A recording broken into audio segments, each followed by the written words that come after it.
Good evening. It's good to see all of you. Page 442. We are making our way to the end of Parshas Mishpatim. We're going to pick up with verse 14, Pasuk Yudalid 242. The Pasuk says, V'el hazakenim amar. You remember last week we learned that Moshe and Yehoshua went up to the mountain, and now we turn our attention to the Zakenim. V'el hazakenim amar, and to the Zakenim, he said, Moshe said, Shvu lanu bazeh, sit or stay, tarry here, ad asher nashuv alechem, until we return to you. V'hinei Aharon v'chor imachem, Aharon and Chor are with you. Mi ba'al dvarim yigash aleihem. Whoever has a matter of discussion should approach you. Whoever has a matter of discussion should approach you. So what is going on here? So again, like we have over the past few sessions, we're going to have to look at this on the one hand through the eyes of Rashi and on the other hand through the eyes of the Ramban, because Rashi and the Ramban interpret this entire section differently. So that's what we'll do. Let's start with Rashi. Okay, what does Rashi say?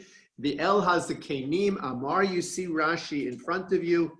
Rashi is in the left column. The El Hazakenim Amar.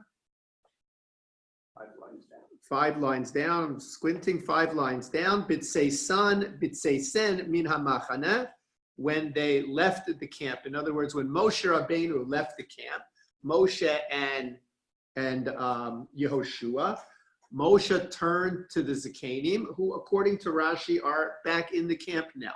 Because remember, the way that Rashi learns this is that this occurred after all of Matan Torah. And what is going to happen? Moshe is now going to go up to Har Sinai, and Yehoshua is going to stay at the foot of Har Sinai, and Moshe will be there for 40 days. Okay? So that's the way Rashi understands it. So imagine the scenario. Moshe is leaving the camp now, accompanied by his Mishares Yehoshua, by his assistant Yehoshua, and he turns to the Zakenim and he says to the Zakenim, Shvu lanu bazeh. Shvu lanu bazeh literally means to sit here. Shvu lanu bazeh, sit here. What does it mean to sit here? Who sits? They wait there. So on the one hand, you can say they're talking about waiting. In other words, Moshe Rabbeinu is saying to the Zakenim, and he's saying, you guys wait here. We're going. Yehoshua is going to wait at the foot of the mountain. I'm going to go up to the top of the mountain. And you guys wait here. Well, it can't be the quarter 72 or 71 because Moshe's not there. I mean, those Canaan will probably with the Sanhedrin in the quarter 70. Okay, so here you have something very interesting. What you have here is the sense that Moshe Rabbeinu is leaving, and he's saying to the Zakenim, you guys stay here. Now, the reason he might be saying that to Zakenim is last time he left, right, when he went to get the Aseres Hadibros. No. Right. When he went to get the Aseres Hadibros, he went up on top of the mountain, and they also came up to a certain point of the mountain, right? Aharon, Chor, and the Zakenim came up to a certain point of the mountain.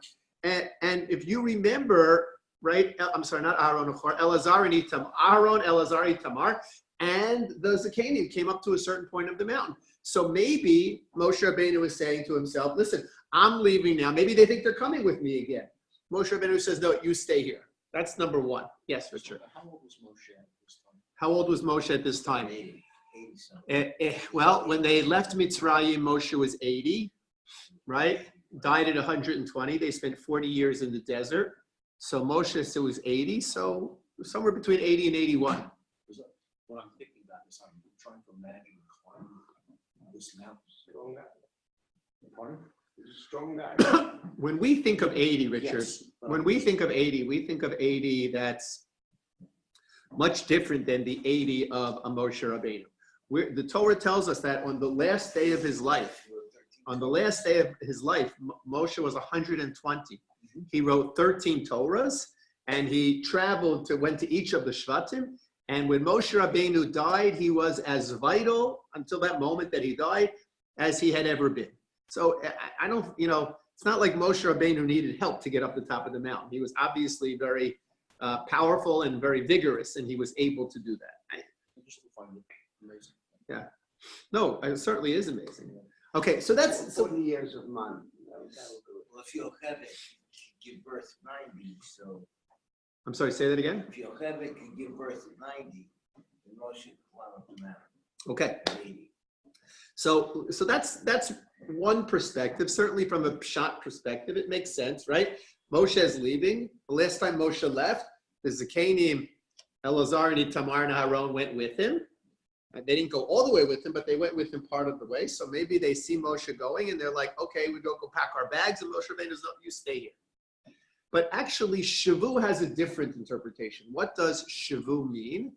Shavu as sitting, Shavu means stay, but Shavu as sitting also means you serve as Dayanim, right? In the Jewish court, the Dayanim sit, right? They sit. That's what, I don't know if that's the expression to sit as a court. I don't know if that's the source for it, but the idea is that the Dayanim sit. So if you go to Beit Din, for whatever reason, whether it is a matter of ishus, you go to, you're giving your wife a divorce and you go before Beit Din, or whether it's a matter of Dinei Mamonos, you have an argument with so-and-so and you're going before Beit Din.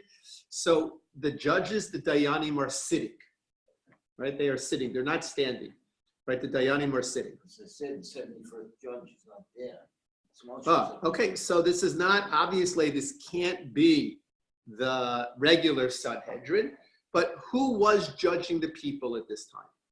Well, yeah, the men of the tens. Well, not yet. In other words, we don't know if that was implemented yet, right? Correct. In other words, we know that Yisro came and Yisro gave this advice to Moshe, but according to one opinion, Yisro didn't come until after Matan Torah. So his advice was not yet implemented. What was Yisro's advice? Yisro's advice was to delegate. In other words, Moshe Rabbeinu would sit all day long and he would adjudicate between Bnei Yisrael who were quarreling with each other, right? And as one could imagine, with a large number of Bnei Yisrael, he was literally sitting from the day until the evening. Along comes his father-in-law Yisro, and his father-in-law says, this is not a good idea because you will wither away, and if you wither away, the people are going to wither away. So you need to delegate, meaning you need to have, a system of an appellate system, right? You basically, not really an appellate system, but you need to have, Batei Din, right? You need to have Batei Din that function not as appellate Batei Din because we don't have so much of a concept of appellate Batei Din, but more localized Batei Din. So that you don't have to judge everything, so that there are people who are able to judge, and the most difficult things can come to you. But that wasn't implemented yet. So Moshe Rabbeinu was judging all day long. So now what's the problem? Moshe Rabbeinu is going to be gone for 40 days. Who's going to judge? So Moshe Rabbeinu says, Shvu, you guys, you Zikanim, Shvu lanu bazeh, you sit in our place, if you will, ad asher nashuv alechem, until we return to you. V'hinei Aharon v'chor, and Aharon and Chor imachem will be with you. Mi ba'al dvarim yigash aleihem. Whoever has a matter, he will approach you. Whoever has a matter, he will approach you.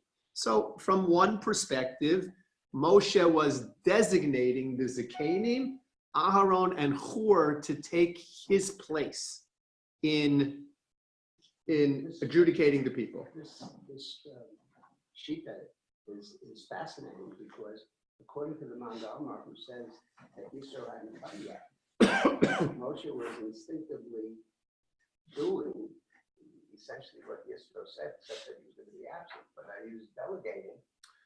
Well, yes, but he didn't have a choice. In other words, right. I mean, But obviously, when Yisro gave him the advice according to that fellow, it wasn't a strange concept. well, maybe it was a strange concept as long as he was there. In other words, Moshe Rabbeinu, when he wasn't there, he knew he couldn't leave Bnei Yisrael leaderless.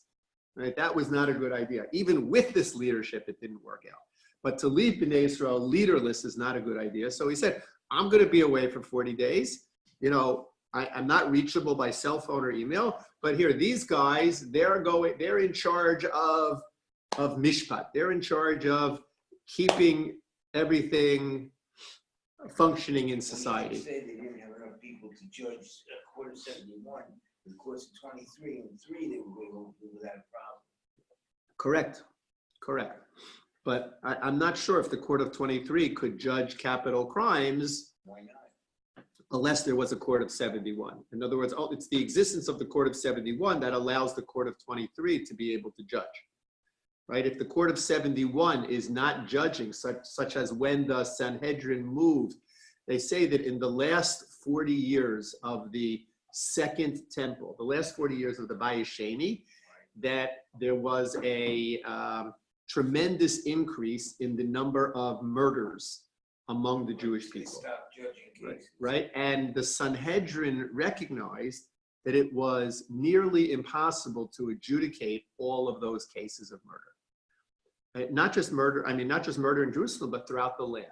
Now, this was occurring because Bnei Yisrael were on a spiritual decline. In other words, that during these last years of existence of the Beis HaMikdash, there was a spiritual decline that ultimately resulted in the destruction of the Beis HaMikdash. Just like in the first Beis HaMikdash, there was a spiritual decline. The Gemara Maseches Rosh Hashanah says that in the first Beis HaMikdash, the Shechina, God's presence, gradually moved away from the Beis HaMikdash. God's presence, the Gemara Rosh Hashanah says, was initially found bein hakruvim, between the two cherubs that came out of the kaporas, out of the ark cover. Right there, that's where God spoke. In other words, that was God's voice, so to speak. That was the manifestation of his presence, was bein hakruvim. But, says the Gemara in Rosh Hashanah, the Shechina went into Galus. It took 10 trips into Galus. It went from in between the Kruvim on the Kapores. It went to the top of one of the Kruvim that Shlomo HaMelech had built. In other words, Shlomo HaMelech had built Kruvim that stood next to the Aron Kodesh. Shlomo HaMelech had actually built a new Aron Kodesh. We learned that in our Medrash here on one Sunday morning, right? Couldn't fit through the doors, right? But Shlomo HaMelech also built these Kruvim that stood by the side. Right, these big cherubs that were very tall cherubs. So the Gemara says that the Shechina, God's presence, left the kapores, right, left the ark cover, and went to the top of one of the cherubs, one of the kruvim. Then it went from there to the threshold of the entryway. Then it went from there into the courtyard, from there to the mizbeach, from the mizbeach to the wall, from the wall to the city. What city they're talking about here is not Yerushalayim. The city they're talking about here is Har HaZeisim, right? Went to Har HaZeisim, and then from there it went into the Midbar, and from the Midbar, the Shechina went up. What does that mean, HaKadosh Baruch Hu went into Galus? That the way Bnei Yisrael were behaving, HaKadosh Baruch Hu's presence couldn't be there. So that occurred towards the end of the Bayis Rishon, and resulting, of course, in the destruction of the Bayis Rishon. In the Bayis Sheni, the Shechina wasn't present, right? The Bayis Sheni, the second temple, had many differences from the first temple. One of them was that God's presence wasn't manifest in the Bayis Sheni, in the second Beis HaMikdash. So instead of God's presence moving out slowly, it was the Sanhedrin, the leadership, who moved out slowly. In these last 40 years, the Sanhedrin, the Gemara says, went from one spot to another spot to another spot to another spot. In other words, they absented themselves from the place where they would judge capital crimes. And when they absented themselves from the place where they would judge capital crimes, all of the other courts of 23 that judge capital crimes throughout the land could not, because the Sanhedrin was no longer in its place. So they could not. So I don't know here, even though they could have Well, I'm created a thinking court. maybe there were no cases that would have been shy up to a court of 71. What are the ones of 71? So, Zaken, It could be there were no cases at all because they didn't get anything other than the Aseres Hadibros. Right. Okay, but I mean they didn't have all of the Dinei Torah. They didn't have all of the Dinei Torah yet. So I think it's a little bit premature to say, that we're referring here to specific cases.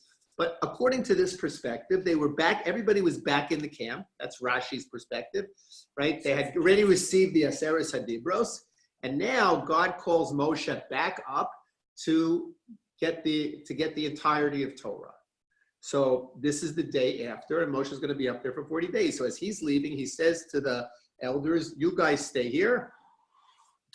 Aharon and Hur are going to be with you, and anybody who has an issue will come to you to be judged. Okay, good, makes sense. Interestingly, just some interesting side points here. So Rashi says, Shvu lanu bazeh, right? You sit here, stay here. V'hit akvu kan, you remain here in the camp. Moshe was leaving, you remain here in the camp. Im sha'ar ha'am, with the rest of the people. B'machaneh lihiyos nechonim lishpot lechol ish ribo. So that you can judge any quarrels that arise between people, right? It's impossible to leave Bnei Yisrael without a way to resolve their quarrels. So you guys are going to be here and you're going to do it. Who was Hur? Who was the son of Miriam? Okay, so Rashi tells us that. Rashi says, Hur b'no shel Miriam haya. You have the Rashi right in the text. Hur was the son of Miriam. Who was Miriam? Moshe's sister, right? Aharon was Moshe's brother. So Aharon and Hur were uncle and nephew, right? Uncle and nephew. But here there's a fascinating comment about Hur. Listen to this. Rashi says, B'no shel Miriam haya. He was the son of Miriam. The Aviv, and his father was, who was Hur's father? Anybody know? Well, I don't know if Kalev. His father was Kalev, says Rashi, Aviv Kalev ben Yefuneh.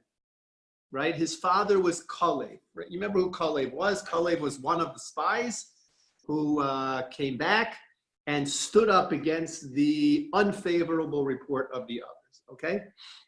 So Kalev wound up marrying Miriam, and one of the children they had was Hur. Now, it's very interesting. Kalev married Miriam. How do we know Kalev married Miriam? Or how do we know that Miriam's mother, how do we know that Hur's mother was Miriam? The Torah doesn't tell us anywhere that Hur's mother was Miriam, right? So how do we know that Hur's mother was, how does Rashi know Hur's mother was Miriam? Correct. From Divrei Hayamim. Rashi quotes the pasuk in Divrei Hayamim. Divrei Hayamim is a chronicle of Jewish history. Rashi quotes the pasuk in Divrei Hayamim. In Divrei Hayamim, Aleph, Perek Beis, you have the source in front of you. Rashi mentions it. Perek Beis, pasuk Yutes. The Torah tells us, listen to these words.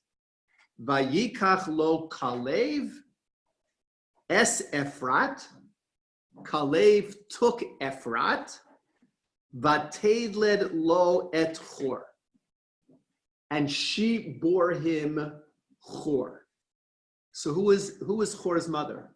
Well, it says Ephrat. There may have been another. Right. It says Ephrat was Hur's mother. Then Rashi says Ephrat zo Miriam, that Ephrat is really Miriam, K'de'isa basota, as we find in the Gemara in Maseches Sota.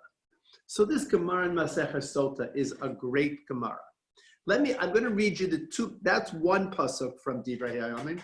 I'm going to read you the pasuk previous to that, because we have to look at both of these psukim together. So the first pasuk says, the Kalev ben Yefuneh holid es azuva isha. How would you translate that? The Kalev ben Yefuneh holid es azuva isha. He fathered a woman who was left. Okay, he fathered a forsaken woman. Or he fathered a woman whose name was Azuvah. Right? He fathered a woman whose name was Asuvah. And then the pasuk says, the es Yirios. And Yirios. Well, maybe that's the name of a second wife. Or maybe that's the name of a second child. The es Yirios. Means curtains. The Eila Baneha. And these are her children. Yosher, Veshova, Ve'erdo. And then Vatamas Azuvah, Vayikach lo Kaleb es Efrat, Vatelem lo Esfor. So what's strange about these two psukim? According to the first pasuk, who is Azuvah? No, what's the pshat of the pasuk? By Kalev ben Chetzron, Holid es Azuvah Isha. Who is Azuvah in the first pasuk? Sounds like it was a daughter. Sounds like it was a daughter. Sounds like it was a daughter. And then the second pasuk, Vatamas Azuvah. Azuvah died. Vayikach lo Kalev es Efrat. Kalev then took Efrat. Vatela lo Esfor. So from the second pasuk, it seems that Azuvah was his wife. First pasuk, Azuvah seems to be his daughter, and in the second pasuk, Azuvah seems to be his wife. So was she a daughter or was she a wife? Who was this Azuvah? So it's interesting. I mean, different commentaries. The Radak wants to suggest that actually he had a wife named Azuvah, and she gave birth to a daughter. And Kalev called the daughter the name of his wife. Right? He called her Azuvah Isha. For whatever reason, she reminded him of his wife Azuvah. She called him Azuvah Isha. So according to the Radak, I think Kalev had two wives, Azuvah and Yirios, and had daughter and sons from them. Then Vatamas Azuvah, the wife Azuvah, died, and he got married again to a woman Efrat, and she gave birth to one. But listen to what the Gemara says. The Gemara says, Azuvah zo Miriam.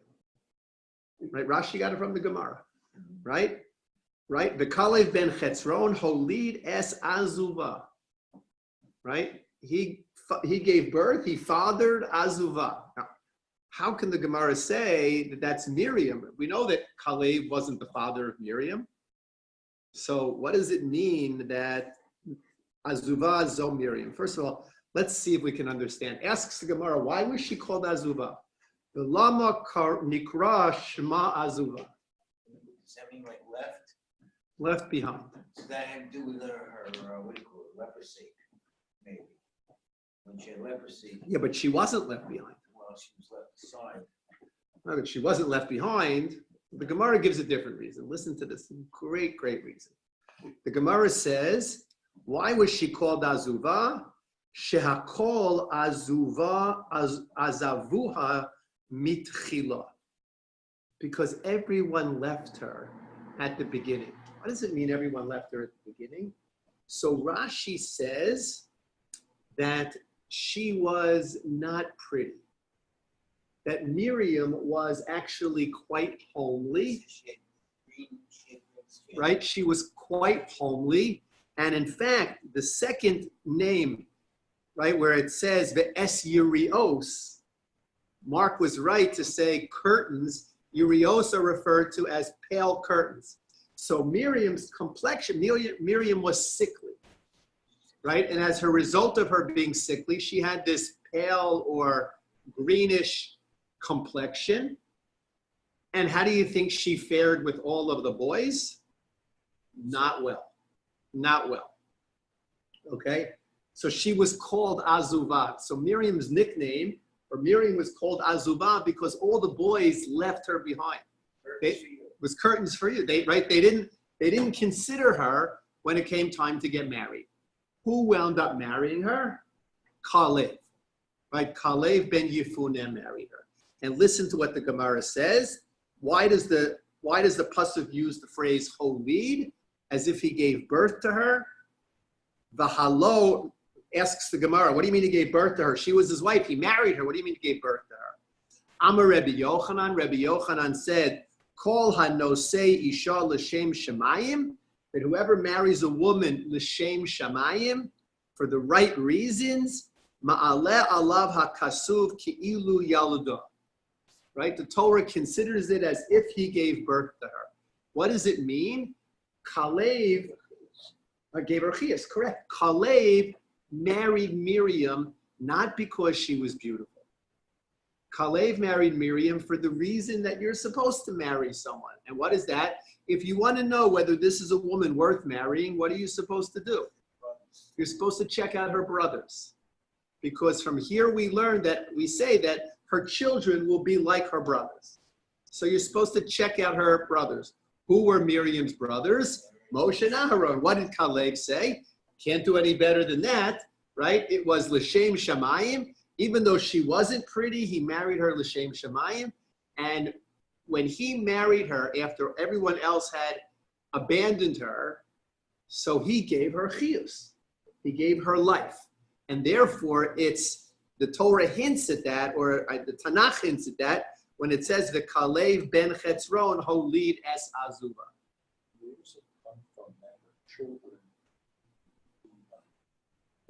What's the source, Richard is asking?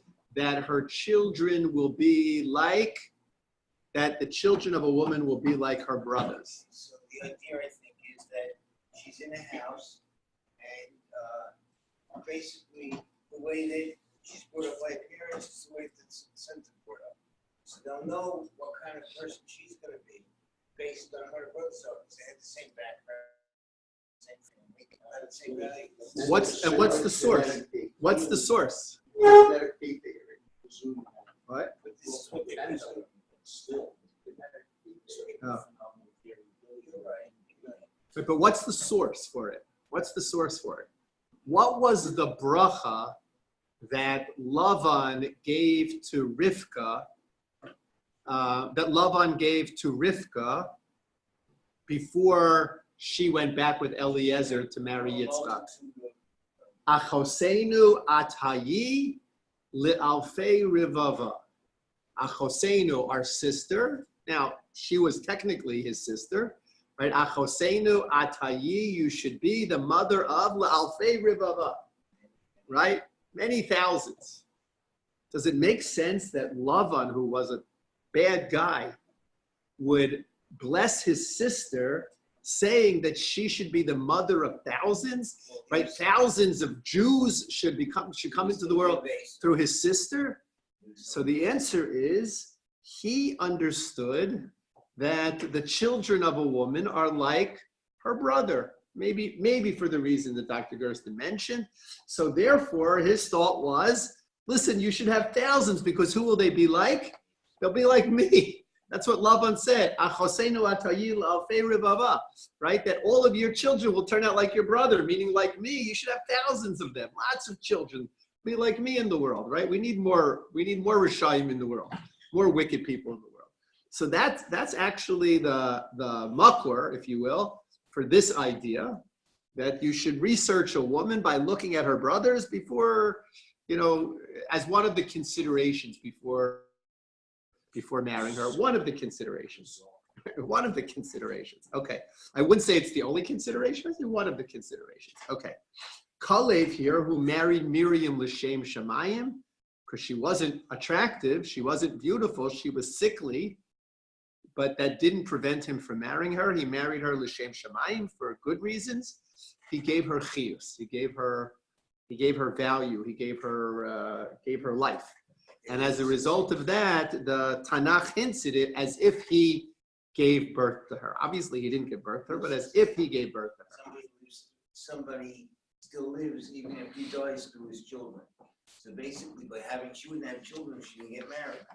But through the children, she would be remembered, she would be Correct. So there are some who interpret it that the word es, when it says the Kalev ben Chetzron holid es azuvaisha, es is like mean, right? Es can be interpreted as from, mean, mem nun, like v'yatsa es ha'ir. He went out from the city, even though it says es ha'ir. So here it would be the Kalev ben Chetzron holid es azuva. He gave birth from, he fathered from this woman. And then vatamas azuva died, vayikach lo Kalev es Efrat, And what happened? Kalev married this woman, Ephrat, vateled lo eschor. And she gave birth to Chor. Okay, wait a second. Very nice. If she gave birth to Chor, who is Chor's mother? Ephrat. Is that Miriam? Well, that's what Rashi says. Oh, so Rashi says yes. Wait a second. The Gemara said Azuva is Miriam. So if the Gemara said Azuva is Miriam, how can Rashi now come along and say that Ephrat is Miriam if it says Vatamas Azuva?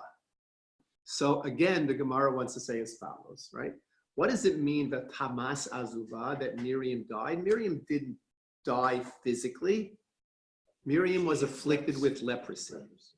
And when Miriam was afflicted with leprosy, the Gemara invokes the principle that a person who has leprosy is nechshav kemis.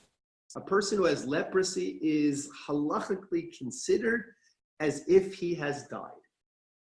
Right now, why is that? Why is a person who has leprosy considered as if he has died? Because they're ostracized. Nobody talks to them. They have to sit outside the camp.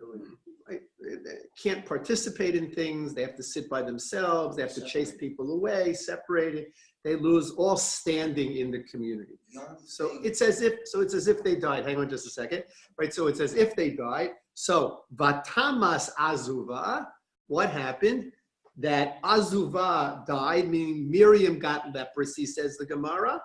And then when she was cured from her leprosy, she was a new person. Vayikach lo kalev es Ephrat, says Rashi, Zo Miriam, right? He was still married to her, but now she was as if she was a new person called Ephrat, vateled lo et Chor.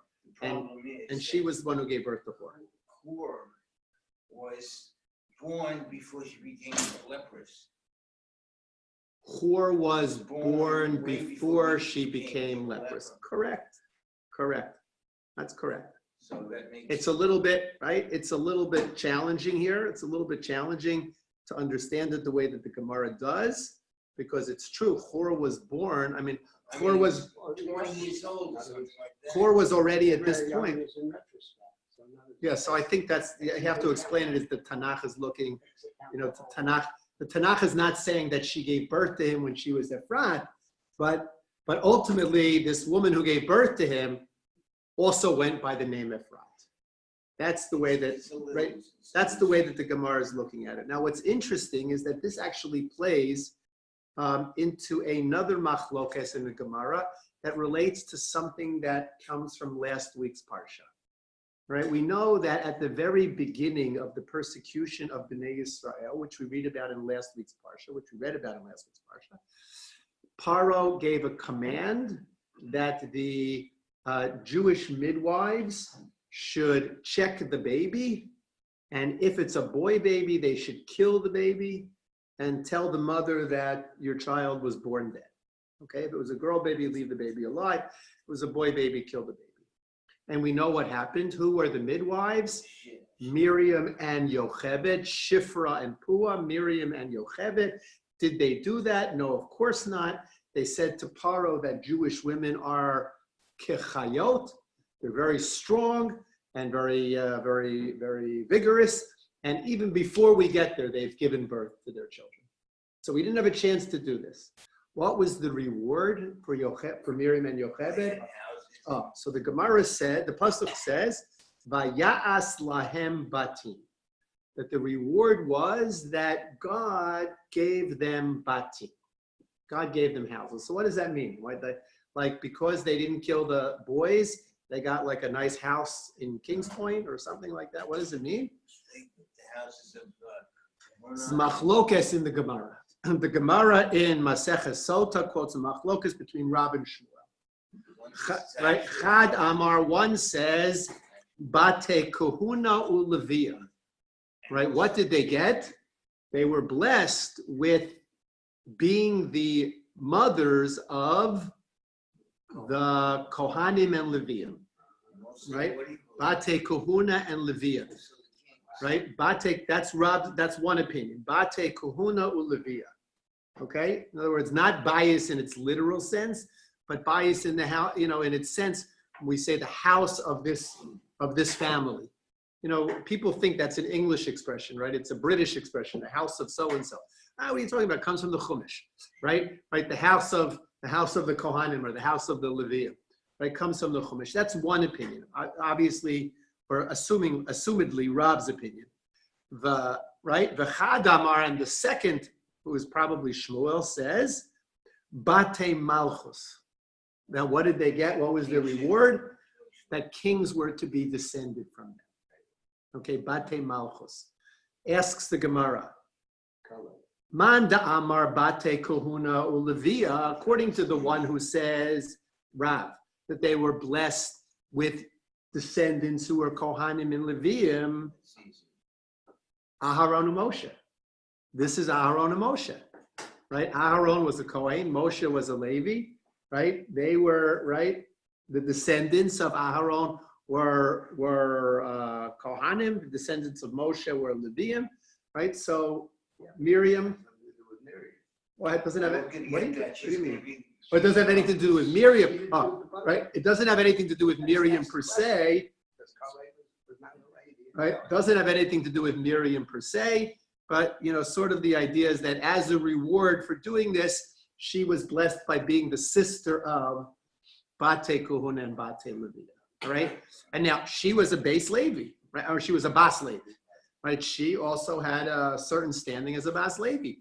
What good is a Bas Levi? What kind of Bas Levi? Doesn't have to do a pidyon. Bas Levi doesn't have to do a pidyon haben, right? A pidyon haben is only on a child who is a firstborn male, where there were no miscarriages prior to that child, when the child was born through a natural delivery, or sorry, not a natural delivery, because the woman can be on medication. The child was born vaginally, and the mother is neither a Bas Kohen or a Bas Levi. And the father is, of course, not a Kohen or a Levi. So it's a very small number of pidyon habens that really, that really happen. Not too many that really happen.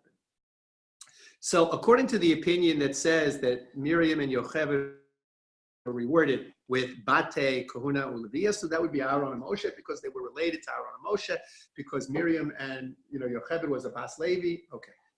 What about according to the one who says Bate Malchus? Would it have to be a daughter of Yahusha, a daughter through Miriam, because basically it went through, what do you call it? It didn't go through Kalei Ben Yifuna, the Davidic dynasty.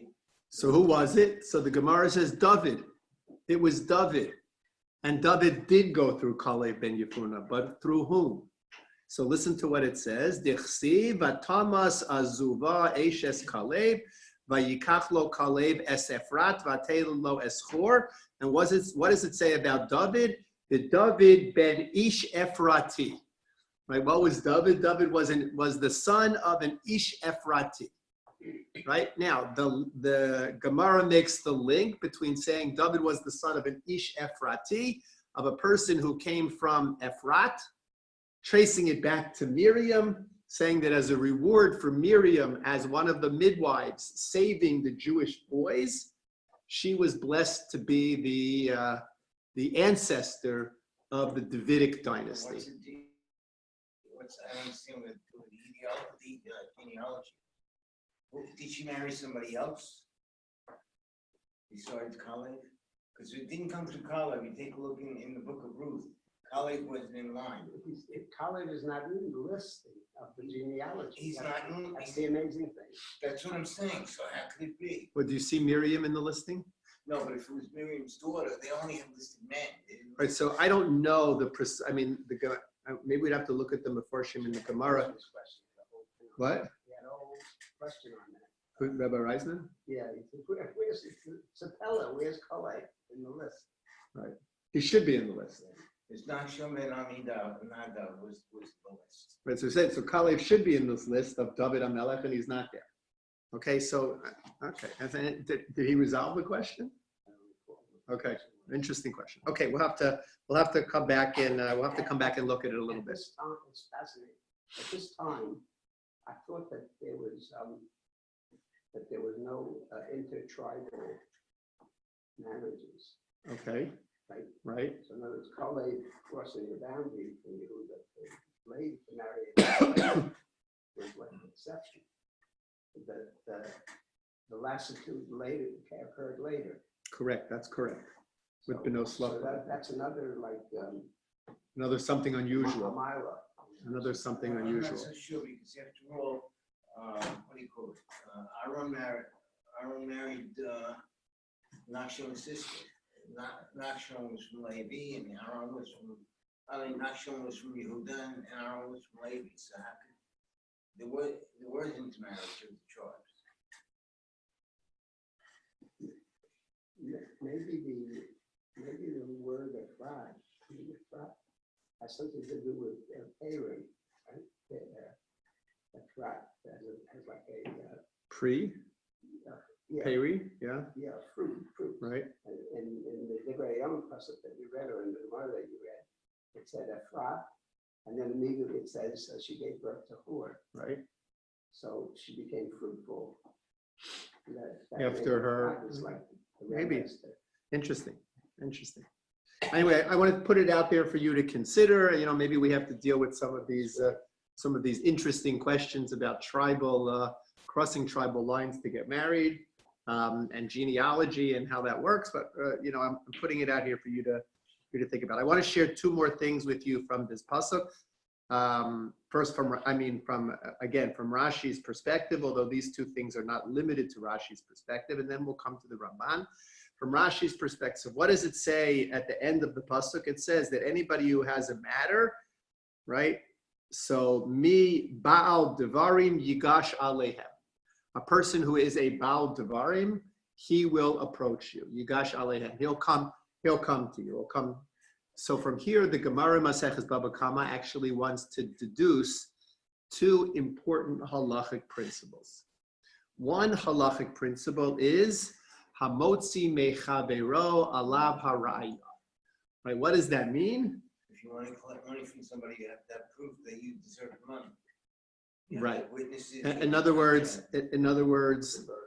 the burden of proof falls on. I guess maybe the colloquial is that possession is 9/10 of the law. In other words, if you have something, and somebody claims that item in Beis Din.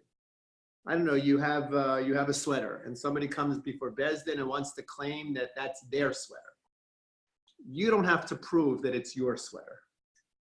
It is assumed to be your sweater because it's in your possession. The burden of proving that it's not your sweater is on them. Where they have to prove that this is not your sweater, this is their sweater. Hamotzi mechavero, the person who wants to take something out of the possession of another person, alav haraya, upon him, upon the one who wants to take out. It is his obligation to bring the proof. Where do we learn that from? Says the Gemara in Baba Kama from here. Mi Baal Dvarim, the one who is the Baal Dvarim. Now, if I have a sweater and you're claiming that it's your sweater, am I Baal Dvarim? No. Am I saying anything? No, right? It's my sweater. I'm wearing the sweater. You come along and you say, hey, that's my sweater. You're the Baal Dvarim. Who's the one who has to approach the Beis Din? Mi Baal Dvarim yigash alehem. The one who is the Baal Dvarim, he's the one who has to approach you. Meaning he's the one, right? Hamotzi mechavero, the one who is the Baal Dvarim, the one who wants the money, the one who wants the object. He's the one who approaches you. Hamotzi mechavero, he's the one who initiates the process, and upon him rests the burden of proof. You can claim possession. Right? What do you mean it's not mine? I have it. I'm wearing it. It's in my drawer. What do you mean it's not mine? You have to prove that it's not mine. Hamotze mechavero alav haraya. That's number one. The second idea that the Gemara in Baba Kama learns from this is an interesting principle of jurisprudence. We know that a Beis Din is not allowed to hear from one of the Baldim, not allowed to hear from one of the litigants, unless the other litigant is also present, right? That's one of the rules of jurisprudence, right? A bezdin, there are two litigants. A bezdin is not allowed to hear from one of the litigants unless the other litigant is present. But when both litigants are there, who does the bezdin hear from first? I guess The plaintiff or the defendant? would be the plaintiff. The bezdin hears from the Again, plaintiff he first. has to be involved. Right? The bezdin hears from the plaintiff first because it is the plaintiff who is considered the initiator of this court case. Umi ba'al dvarim yigash alehem. The first person the bezdin listens to is the plaintiff in any arguments that there might be, in any presentations that there might be. I don't know if that's the same in civil court. Is that the same in civil court? General. The plaintiff goes first. Okay. So interesting that these two principles are derived from these words at the end of our pasuk. Mibal dvarim yigash alehem. Now this is according to, right? The last two are according to everybody, but the concept that Moshe is leaving, Yeshua is going with him, and Moshe turns to the Zakanim and says, "You guys stay here and you guys judge." That is Rashi's opinion, but not the Ramban. Remember, what's the Ramban's opinion? Where is everybody at this point? According to the Ramban's opinion, they're all on the mountain. They haven't yet come down from the mountain. They're on the mountain. The Zakanim are in their place. Aharon, Elazar, and Itamar are in their place. And Yehoshua's in his place, and Moshe is in his place. Right? In an ascending order up the mountain. What does Moshe say? Moshe now comes down from his place, and what does he say to the Zakanim and to Elazar and Itamar and to Aharon and to Hur? Shvu, right? Shvu lanu bazeh. Stay here. Meaning, don't be tempted to come up to where I am. You stay here on the mountain, says the Ramban. You stay here on the mountain, and this is where you have to be. Okay? Now, what's difficult is the next part of the pasuk says, "Mi bal dvarim yigash alehem," right? That what? That nobody's coming to the mountain because the people were not allowed up on the mountain. So what does it mean? So it obviously has to mean that when they go back to camp, in other words, when they go back to the camp, in other words, Moshe Rabbeinu is going up to the top of the mountain now and getting the Aseres Adibros. Right? God is going to reveal the Aseres Adibros. After that, what's going to happen? Moshe is now coming down. He's meeting as he comes down, he meets up with Yehoshua and he meets up with Elazar and Itamar and Aaron, and he meets up with the Zakanim, and now they go back to the camp. All right? At that point, Moshe is saying, and now I got to go back. You guys be the judge, right? You guys are going to judge. So according to the Ramban, they're still at the mountain at this point. This is occurring while they are still on the mountain, because that's the way the Ramban looks at this entire episode, right? Different than Rashi. According to Rashi, this is after Aseres Adibros have already been given and everybody's back at the camp. According to the Ramban, it's not. According to the Ramban, it's before the Aseres Adibros have been given, right? Everybody is still on the mountain. These are the things that Moshe Rabbeinu is saying to them, and it's a different approach than the approach that Rashi gives. What? According to both of them, it's before the Egel Azab. Everybody agrees this is before the 40 days starts. Right? The Egel Azab doesn't come until the end of the 40 days. Everybody agrees this is before the 40 days starts. Okay, so he's telling Hur to go back, or had to be in the camp in order to be able to. Correct. That's correct. In the Rashi version, Yoshua is not mentioned. So you would think that if Moshe's leaving people to take care of things while he's away, that Yoshua would be part of that cluster. Of taking care of things. But look at the pasuk right before this. Vayakam Moshe v'Yehoshua misharso. Yeah, so Yoshua's function was to accompany him up to a point. But we know that when he came down, Yoshua was just waiting there. Right. Twiddling his thumbs. So Yoshua's a kind of a main man, second to Moshe in learning. But Yehoshua was not in the camp these entire 40 days. No.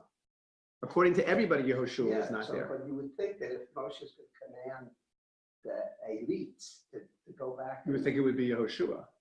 But they say that he was, they say he was only the, when Tom came to make the heads of the 10, the heads of the 51, he was only the heads of the 50. He was still a pisher, I think. It's like the one with the Gabbai. The Gabbai. That a rock should have a Masharet. Okay, we'll stop here for tonight.